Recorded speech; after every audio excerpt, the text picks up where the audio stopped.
কতটি আসনে বিজেপি আজকের এই কোর কমিটির মিটিং এ কি নিয়ে আলোচনা করা হলো?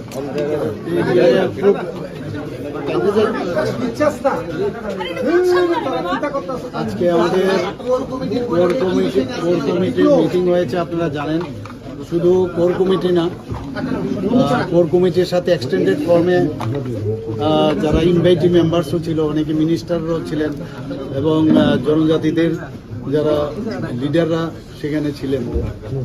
তো আমাদের যে 28টা সিটের যে আসন সংখ্যা, আমরা আপাতত 28 জনকে মোটামুটিভাবে আমরা সিলেকশন করেছি এবং আমরা দিল্লিতে পাঠাবো। তারপরে এটা ফাইনাল হয়ে আসলে আগামীকাল সকালে সেটা ঘোষণা হবে।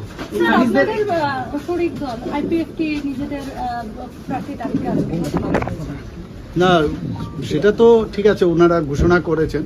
তো এক্ষুনি আমাদের তরফ থেকে ওনাদের সাথে কথাবার্তা হচ্ছে, যোগাযোগ হচ্ছে যে ওনারা মানে যেভাবে ডিক্লেয়ার করেছেন, কেন ডিক্লেয়ার করলেন, আমাদের সাথে তো কথাবার্তা বলেনি। যাই হোক, এখনও আলোচনা চলছে, তারপর আমরা ডিসিশন নেব। আমরা 28টার জন্য আমরা মোটামুটি আমরা সিলেকশন করেছি, ডিসিশন হয়েছে এবং সেটা দিল্লির সিলমোহর পেলে কালকে আগামীকাল সকালে সেটা ডিক্লেয়ার করব। স্যার, ত্রিপুরা মুখার সঙ্গে